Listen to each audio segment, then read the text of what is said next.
नमस्कार, मैं बजरंगी पांडे और आप देख रहे हैं हिमाचल समाचार। आइए नजर देते हैं हिमाचल के मुख्य समाचार पर। हिमाचल के बड़सर में पकड़े गए अमृतसर के भजन गायक संदीप सिंह पर आरोप है कि उसने हमीरपुर और ऊना जिला में चोरी की घटनाओं को अंजाम दिया है।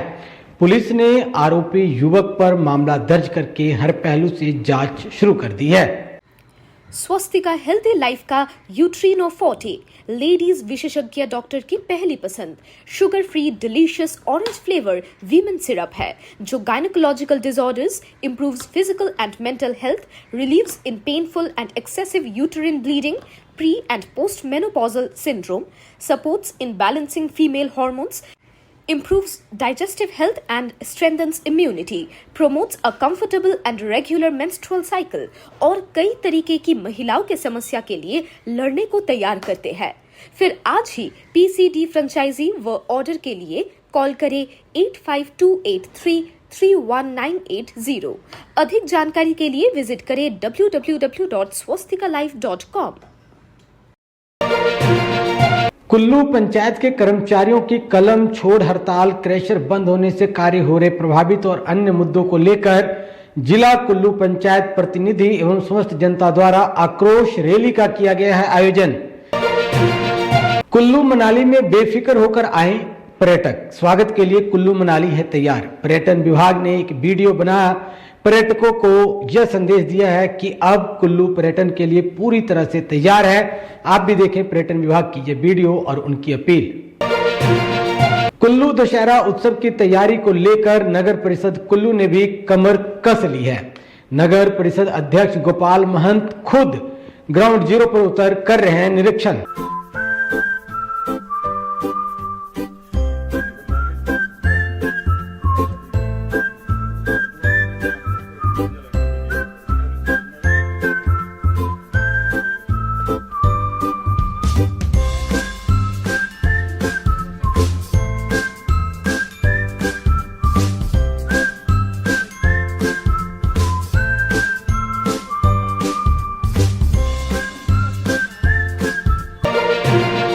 इस खबर में जानिए इस बार अंतर्राष्ट्रीय कुल्लू दशहरा में क्या होगा खास, जानकारी दे रहे हैं वहां के डीसी आशुतोष गर्ग। इस बार का जो अंतर्राष्ट्रीय कुल्लू दशहरा उत्सव है वो 24 अक्टूबर से 30 अक्टूबर को मनाया जा रहा है।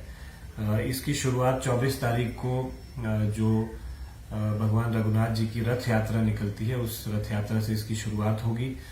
इस बरी के इस फेस्टिवल में जो मेन हाइलाइट्स रहेंगी उनमें से एक है कि इस बार लगभग 15 ऐसे देश हैं जो हमारे अंतर्राष्ट्रीय ट्रूप्स हैं जो इस मेले के लिए आ रहे हैं और वहां के फोक को, वहां के कल्चर को यहाँ आके रिप्रेजेंट करेंगे। इसके अलावा एक कल्चरल परेड का भी आयोजन जो है वो किया जा रहा है 25 तारीख को, जिसमें ये सारे अंतर्राष्ट्रीय ट्रूप्स और हमारे स्टेट के ट्रूप्स, हमारे डिस्ट्रिक्ट के ट्रूप्स, इन सब में फ्यूजन करवा के जो है एक परेड यहाँ पे ढालपुर चौक से कॉलेज गेट की तरफ को निकाली जाएगी और इस भव्य परेड का आयोजन जो है 25 तारीख को किया जाएगा।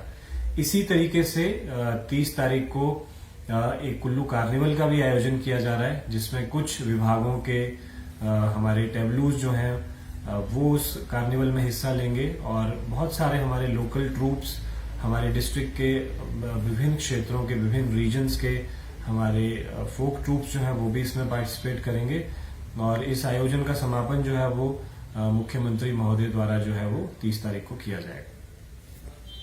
इस त्योहार अपने कार लेके आओ सुजुकी बाइक एंड स्कूटी दे नाल ही पाओ 5000 तक का कैशबैक, 100% तक का लोन। इस दे नाल होर भी आकर्षक ऑफर मिलो। Verma Suzuki, Jalandhar bypass, Hoshiarpur. Vigilance bureau मना रहा अवेयरनेस वीक, स्कूल कॉलेज में होगी पोस्टर मेकिंग स्पर्धा।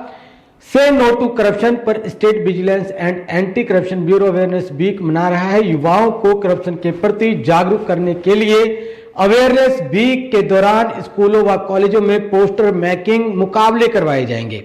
इसका आयोजन किया जाएगा। एसपी विजिलेंस कांगड़ा स्थित धर्मशाला बलवीर सिंह ने कहा कि से नो टू करप्शन प्रतियोगिता के लिए करप्शन थीम पर पोस्टर मेकिंग मुकाबले का आयोजन किया जाएगा। स्कूल व कॉलेज के जो विद्यार्थी इस प्रतियोगिता में भाग लेना चाहते हैं वे विजिलेंस की वेबसाइट पर जाकर जानकारी प्राप्त कर सकते हैं। इसके लिए आवेदन करने की अंतिम तिथि 25 नवंबर शाम को 5 बजे तक निर्धारित की गई है।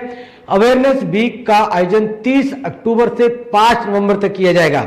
उन्होंने कहा कि युवा देश का भविष्य हैं, ऐसे में जब युवा करप्शन के प्रति जागरूक होंगे तो देश को आगे बढ़ाने में सहायता मिलेगा। इसी कड़ी में state vigilance and anti corruption bureau की ओर से अवेयरनेस वीक के दौरान स्कूल व कॉलेजों के स्टूडेंट की भागीदारी सुनिश्चित करते हुए प्रतियोगिता आयोजन करवाने का निर्णय लिया गया है।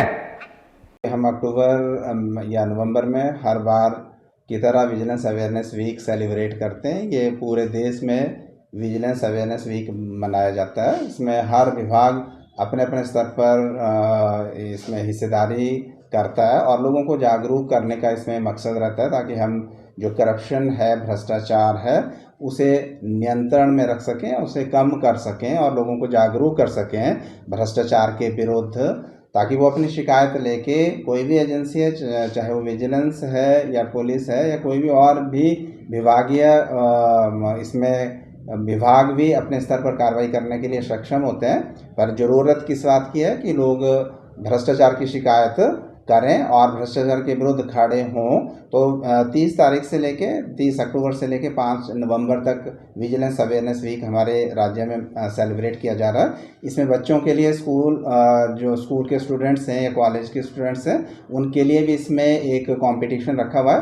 वो पोस्टर मेकिंग, मतलब पोस्टर बना सकते हैं विजिलेंस इसके करप्शन के थीम के ऊपर बेस्ड, और वो ऐसे भी लिख सकते हैं और ये सारी चीज़ें वो ऑनलाइन कर सकते हैं। ये जो vigilance state vigilance and anti corruption bureau का हमारा जो वेबसाइट है, उस पर जाके वो सारी इंफॉर्मेशन देख सकते हैं और इन कंपटीशन में वो हिस्सा ले सकते हैं। और इससे एक तो उनमें जागरूकता बढ़ेगी और इसमें काफ़ी ज़्यादा हम इनको रिवार्ड भी करते हैं। तो बच्चों की, आम लोगों की जब ज़्यादा से ज़्यादा भागीदारी होगी, तभी हम भ्रष्टाचार के विरुद्ध जो है तो एक प्रभावी कार्रवाई कर सकते हैं।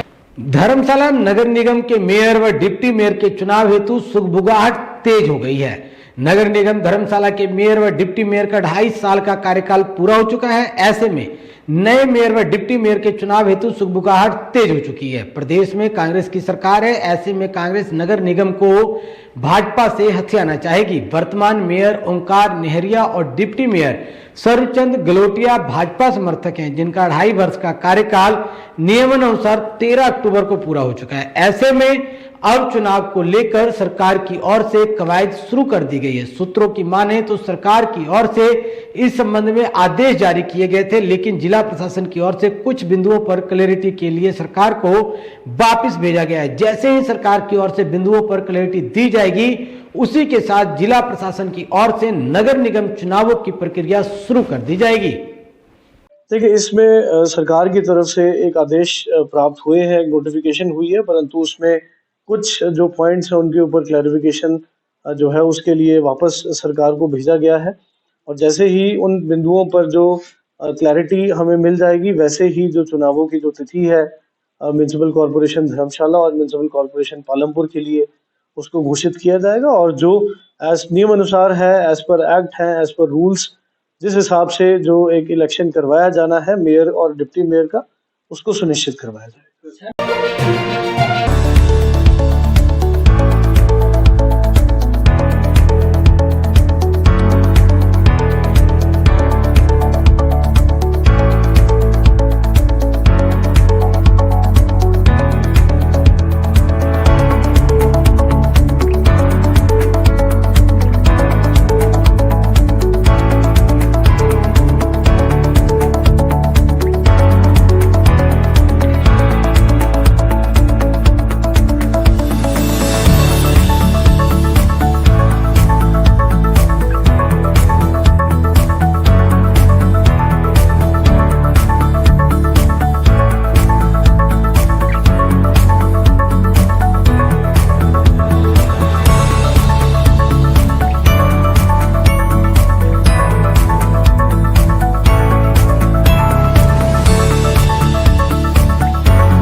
अगली खबर, डेरा बाबा नानक सरकारी सीनियर सेकेंडरी स्कूल के बाहर बच्चों की तकरार को लेकर चली गोली, एक बच्चा और चौकीदार घायल हो गया। खबर गुरदासपुर से है, पंजाब से है, पर आप सबके लिए भी बहुत ज्यादा जरूरी है, इसलिए दिखा रहे हैं। गुरदासपुर के हल्का डेरा बाबा नानक के सरकारी सीनियर सेकेंडरी स्कूल में लड़कों में उस समय अफरा तफरी मच गई जब स्कूल के बाहर स्कूल में पढ़ने वाले दो छात्रों के बीच मामूली तकरार के बाद एक छात्र के साथ आए नौजवानों द्वारा गोली चला दी गई, जिसके छर्रे लगने से पास से गुजर रहे 9वीं कक्षा का छात्र और स्कूल का चौकीदार जख्मी हो गया, जिनको इलाज के लिए अस्पताल में भेज दिया गया है और गोली चलाने वाले दोनों छात्र मौके से फरार हो गए। वहीं मौके पर पहुंचे पुलिस अधिकारियों द्वारा मामले की जांच पड़ताल की जा रही है, पर विद्यार्थियों के द्वारा गोली चलाने की घटना ने इलाके में सनसनी फैला दी है। बैठे रहे बाहर बैठे रहे हैं तो वो बच्चे लड़न डे पे आपस ते लड़दे उन्हें जो मगरों रिवाल्वर कढ़िया वा, मुड़ के मैं भज के गुट तो फड़िया वा, गुट तो उन्हें मुड़ के थां चल गया तो वो मेरे भी सट लग गई है तो वो भी तो मुड़ के उन्हें वो भज गए ने फटाफट मोटरसाइकिल से। ये नहीं पता मैंने तो वैरो की दी है, कहते वैरो की दे हैं। ये गल तो नहीं सर पता मैंने, बच्चों की लड़ाई की पता कदी गलत हुई है, कि सियाने बंदे की लड़ाई हो तो फिर तो झट पता लग जाता सर। हैं मेरे भी वजी एक मड़े शरला वजया, मेरे भी तो वो भी वजया हैं। हाँ जी हाँ जी पता नहीं सर, इस बारे नॉलेज ही नहीं, अं कभी रखे ही नहीं, सानू पता ही नहीं सर। अज थोड़े थले रखे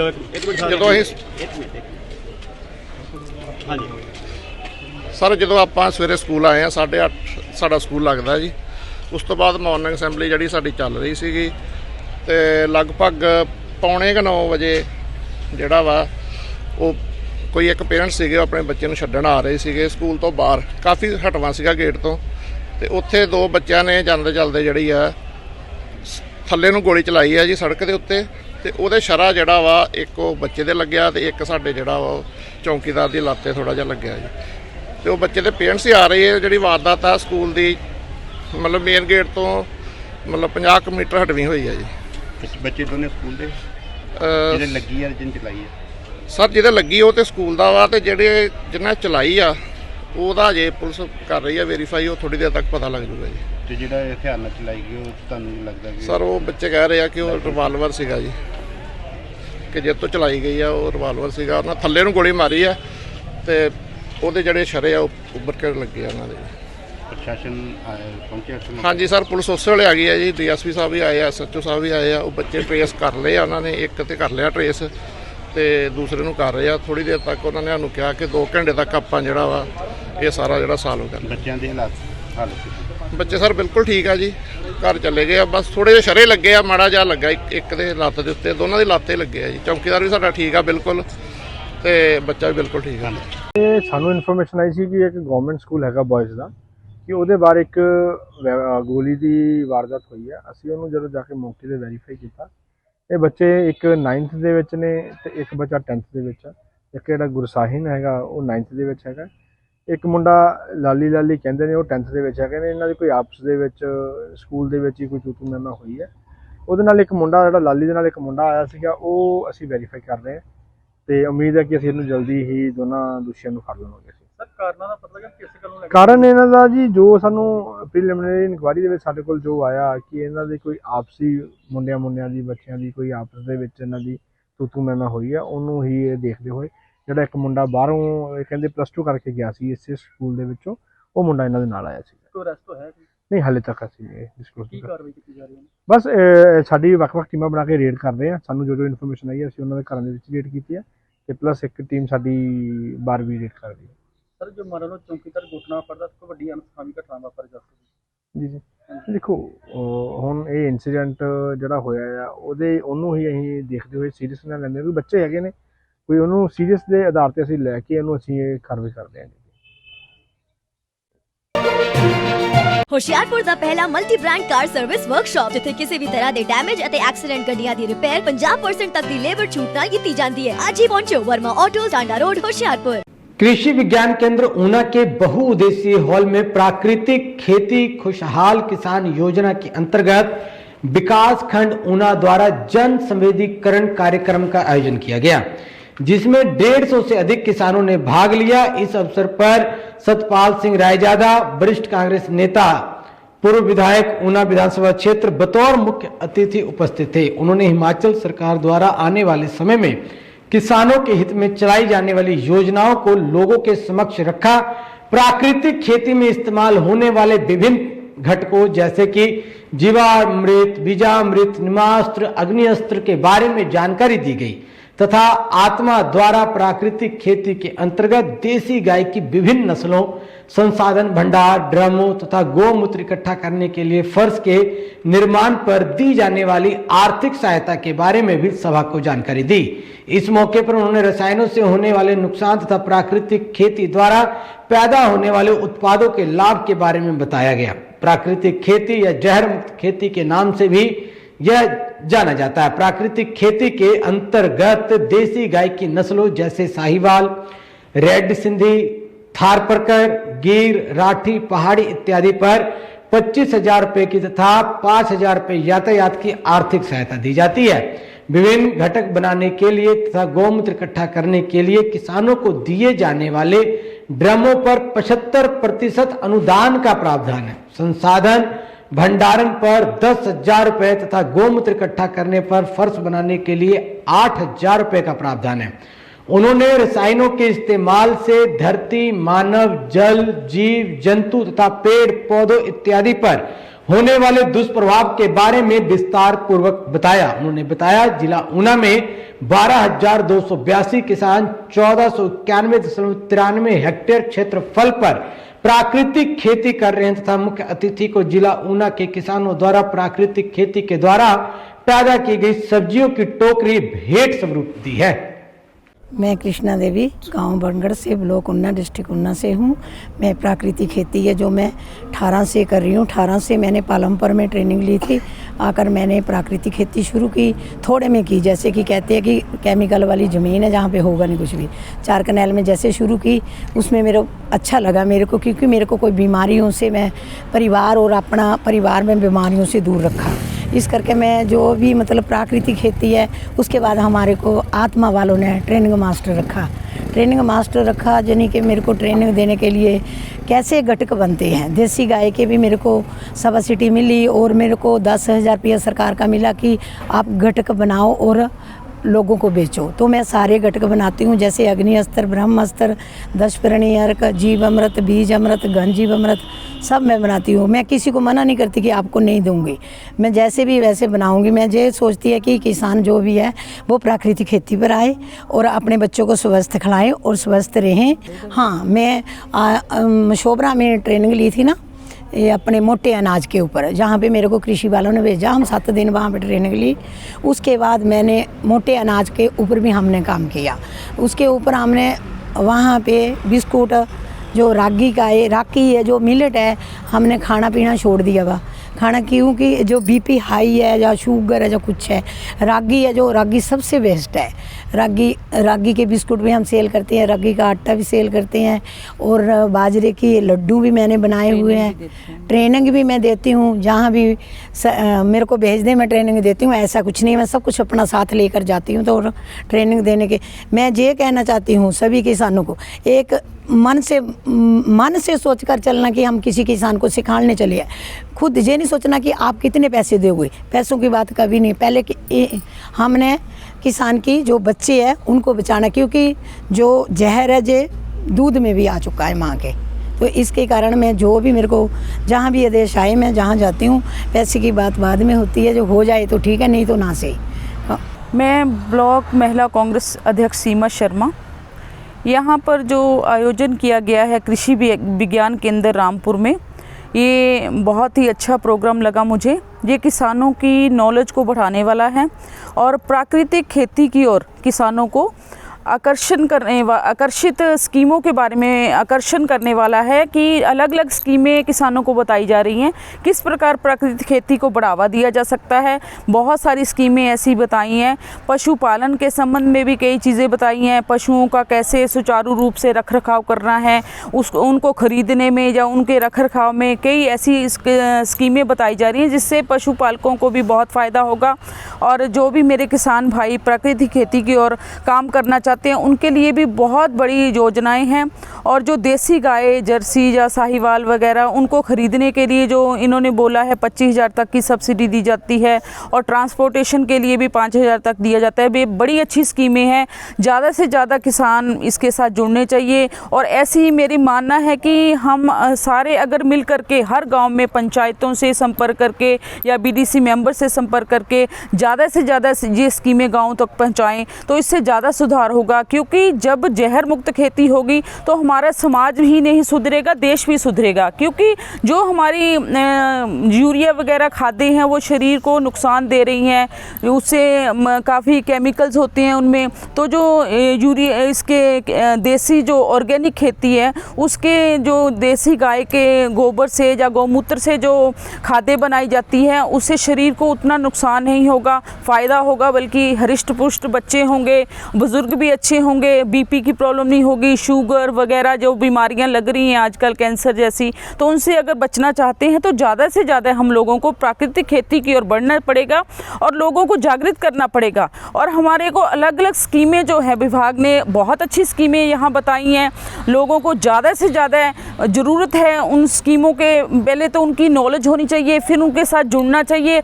उनको अगर कोई दिक्कत आती है तो हम लोग वहाँ पे हैं, वो कभी भी हमसे संपर्क करना चाहते हैं तो कर सकते हैं। गांव के प्रधान से संपर्क करना चाहते हैं, यहाँ पे डायरेक्ट भी ऑफिसर से मिल सकते हैं। तो ये है कि जब उनको स्कीमों का पता होगा तभी वो फ़ायदा ले पाएंगे। तो मेरा ये मानना है कि इनको ऐसे ही जो प्रशिक्षण शिविर है समय समय पर लगाते रहना चाहिए। जैसे इन्होंने बताया कि 6 महीने में 2 दिवसीय शिविर लगाते हैं, तो मैं तो कहूँगी चाहे हर महीने में 1 दिवसीय ही लगाएं, तो अलग अलग गाँव से अलग अलग लोगों को बुलाएं जिससे कि ज़्यादा से ज़्यादा लोग, ज़्यादा से ज़्यादा किसान, ज़्यादा से ज़्यादा पशुपालक, ज़्यादातर गांव में महिलाएं ही खेती करती हैं और पशुपालन का काम करती हैं। तो ज़्यादा से ज़्यादा महिलाओं को इस चीज़ के साथ जुड़ना चाहिए। क्योंकि पुरुष तो बाहर काम करने चल जाते हैं और घर में लेडीज़ ही होती हैं, खेती का काम करती हैं, पशुपालन का काम करती है। तो ज़्यादा से ज़्यादा महिलाओं को इन स्कीमों के बारे में पता होना चाहिए और इनको ज़्यादा से ज़्यादा फ़ायदा मिले, तभी इनके स्कीमों के साथ वो जुड़ेंगी। ठीक है, धन्यवाद। ये जो आत्मा प्रोजेक्ट है ये अलग अलग गांव से किसानों को एकत्रित करके उनको प्रशिक्षण देते हैं और इसके साथ साथ कैसे प्राकृतिक खेती को आगे बढ़ावा दिया जाए, कैसे खादों का कम उपयोग किया जाए या बिल्कुल खाद रहित जो हमारी देसी खाद है उसका किस तरीके से उपयोग किया जाए, देसी खाद को कैसे बनाना है, किसानों को कैसे कौन कौन सी फसल किस किस वक्त पे लगानी चाहिए, किस किस तरीके से उसका उत्पादन करना चाहिए, इन चीज़ों को लेकर समय समय पर जो परीक्षण केंद्र जो है परीक्षा जो है इनकी ली जाती है और किसानों को शिक्षा दी जाती है इस मामले में, ताकि जो है आने वाले दिनों में एक प्राकृतिक खेती की ओर जो हिमाचल प्रदेश जा सके। जो हिमाचल प्रदेश की सरकार तो चाहती है। इसके साथ साथ मैं अधिकारीगणों का भी धन्यवाद करना चाहूँगा जिस शिद्दत से जो अपने काम को जो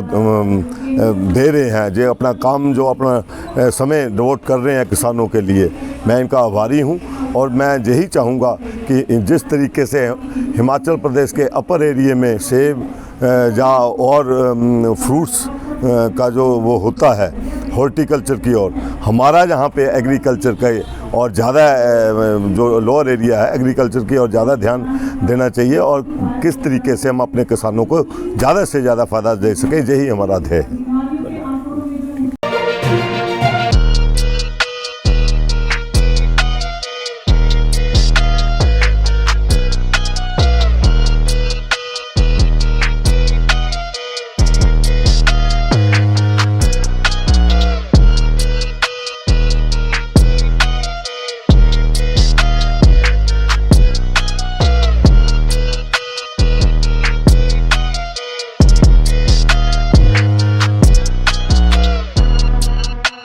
मेरी माटी मेरा देश कार्यक्रम के तहत सौंपे गए मिट्टी के कलश नेहरू युवा केंद्र के सौजन्य से मंगलवार को शहीद स्मारक एमसी पार्क ऊना में मेरी मिट्टी मेरा देश कार्यक्रम का आयोजन किया गया। इस दौरान जिला के 4 शहरी निकायों नगर परिषद ऊना, नगर पंचायत अंब, गगरेट, दौलतपुर द्वारा सभी वार्डों से एकत्रित की गई मिट्टी के कलश ऊना तथा ऊना विधानसभा क्षेत्र के हर बूथ से एकत्रित की गई मिट्टी के कलश उप निदेशक नेहरू युवा केंद्र डॉक्टर लाल सिंह ने ये सारे कलश प्राप्त किए। इस अवसर पर उन्होंने कहा कि मेरी माटी मेरा देश माटी को नमन वीरों को बंधन कार्यक्रम 3 चरणों में महीने अगस्त से प्रारंभ किया गया था, जिसका यह जिला स्तरीय कार्यक्रम है। इसमें जिला के विभिन्न शहरी निकायों, सामाजिक, शैक्षणिक तथा सामुदायिक संस्थाओं द्वारा एकत्रित की गई मिट्टी के कलश को नेहरू युवा केंद्र ने प्राप्त किया। उन्होंने बताया कि इन कलशों को विशेष युवा प्रतिनिधियों के माध्यम से 27 अक्टूबर को दिल्ली भेजा जाएगा, जहां सारे देश से एकत्रित 7500 कलश की मिट्टी कर्तव्य पथ के पास नियोजित अमृत वाटिका के सृजन में इस्तेमाल की जाएगी। ये जो कार्यक्रम है ये हमारा दिल्ली में जाकर जो है ये माटी का एक बहुत बड़ा पार्क बनेगा। उसमें हमारे नगर परिषद की पूरे 11 वार्डों की मिट्टी जो है वहाँ पहुँचेंगी। ये हमारे लिए भी बहुत गर्व की बात है कि हमारी छोटी छोटी टपकों की मिट्टी जो है दिल्ली में पहुँचेगी और उसमें हमारे नगर परिषद का नाम भी आएगा। हम मोदी जी का बहुत बहुत धन्यवाद करते हैं, जिन्होंने की सभी लोगों की छोटे छोटे वार्डों की भी सुनाई करी कि उनकी मिट्टी जो है वहाँ पहुँचनी चाहिए। और बाकी हम मोदी जी का धन्यवाद करते हैं कि जो महिलाओं के लिए इतनी आरक्षण उन्होंने लगाए हुए हैं, उनके लिए हमारी नारी शक्ति बहुत बहुत उनका धन्यवाद करती हूँ। जय हिंद, जय भारत। ये मेरा माटी मेरा देश जो कार्यक्रम है उसके दूसरा चरण था। ये पहले चरण में भी हमने यहाँ पे शिलाफलकम लगाया था इसी पार्क में। तो ये दूसरे चरण में जो मिट्टी है डिफरेंट वार्ड्स की वो इकट्ठी की गई है और ये कलश नेहरू युवा केंद्र को सौंपे गए हैं ताकि वो आगे ले जाके इसको कर्तव्य पथ पर लेके जाएंगे, जहाँ पे अमृत वाटिका बनेगी उसमें ये मिट्टी यूज़ होनी है उसकी। तो ये हमने नगर परिषद ऊना, इसके साथ साथ नगर पंचायत अंब, नगर पंचायत दौलतपुर, नगर पंचायत गगरेट आदि की मिट्टी यहाँ पे सौंपी है, आज कलश सौंपे हैं। Thank you. तो सर क्या है ये मतलब जो दिल्ली में बनने जा रहा है उसके बारे में थोड़ी अपडेट दें। जी, ये पूरे देश से ये जो मिट्टी है इकट्ठी करके वहाँ पे भेजी जा रही है नेहरू युवा केंद्र के माध्यम से। डिफरेंट पंचायतें, ULVs ये इकट्ठी कर रही हैं, इसके अलावा बाकी संस्थाएं भी ये कर रही हैं। तो वहाँ पे एक अमृत वाटिका का निर्माण होना है इन सभी जो भी मिट्टी ये इकट्ठी हुई है उसके लिए जा रही है। Thank you. सर आज कार्यक्रम के बारे में बताएं। मेरी माटी मेरा देश कार्यक्रम एक बहुत बड़ा राष्ट्रीय स्तर का कार्यक्रम भारत सरकार ने नियोजित किया, जो 3 चरणों में संपन्न हो रहा है। पहले चरण में हमने घर घर से, हर पंचायत से, हर शहरी निकाय से, उनके प्रयासों से, विभिन्न संस्थाओं के प्रयासों से मिट्टी इकट्ठी करी और अब हम दूसरे चरण में इसको प्राप्त कर रहे हैं, उनसे रिसीव कर रहे हैं ताकि ये जो कलश हैं वो दिल्ली को भेजे जा सकें, क्योंकि दिल्ली में 30 और 31 अक्टूबर को बहुत बड़ा कार्यक्रम राष्ट्रीय स्तर पर होगा जिसमें सारे देश के 7500 कलश वहाँ पर पहुँचेंगे। माननीय प्रधानमंत्री जी इस कार्यक्रम की अध्यक्षता करेंगे और इस कार्यक्रम के पीछे मकसद ये था कि हम लोग जो हमारी नई पीढ़ी है, युवा भारत है और जो हमारे आज के समाज के लोग हैं, उनको एक संवेदना जागृत हो कि हमारा एक महान देश है और हम उसके नागरिक हैं और इस देश को बनाने के लिए किसी एक व्यक्ति का या 1000 व्यक्ति का नहीं बल्कि हर व्यक्ति का योगदान की ज़रूरत है। उसी के लिए कार्यक्रम हुआ और आज यहाँ शहीद स्मारक पार्क में हमने शहीदों को पुष्पांजलि अर्पित करते हुए नगर पंचायत दौलतपुर, गगरेट, अंब और नगर परिषद ऊना के जो हमारे अधिकारीगण हैं, काउंसलर्स हैं, उन्होंने अपने कलश जो हैं मुझे सौंपे हैं। और उसी तरह से हमारे जो डाइट है स्थानीय यहाँ पर जिला शिक्षण और प्रशिक्षण संस्थान, वहाँ के प्रतिनिधि आए थे, उन्होंने अपना कलश दिया है। और चूँकि ये कार्यक्रम एक व्यक्ति का नहीं, एक संस्था का नहीं है, तो भाजपा मंडल ऊना के जो प्रतिनिधि आए थे उन्होंने भी अपना कलश हमें दिया है और इन कलशों की जो मिट्टी है उसको एक जगह इकट्ठा करके इसका एक कलश बनाया जाएगा। और इस तरह से 5 कलश हमारे ज़िला ऊना से 5 ब्लॉकों को इंडिकेट करते हुए दिल्ली जाएंगे और उसके लिए हमारे जो युवा वॉलंटियर हैं वो इन कलशों के साथ जाएंगे, जहाँ पे बहुत बड़ा एक कार्यक्रम राष्ट्रीय स्तर का 30 और 31 अक्टूबर को होने वाला है। सर ये कलश कब तक दिल्ली पहुंचाए जाएंगे?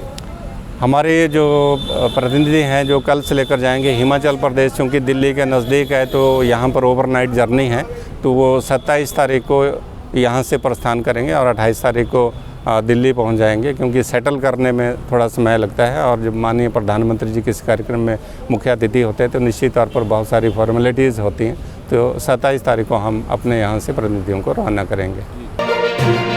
इस त्योहार अपने कार लेके आओ सुजुकी बाइक एंड स्कूटी ते नाल ही पाओ 5000 तक का कैशबैक ते 100% तक का लोन। इस दे नाल होर भी आकर्षक ऑफर मिलो वर्मा सुजुकी जलंधर बाईपास होशियारपुर।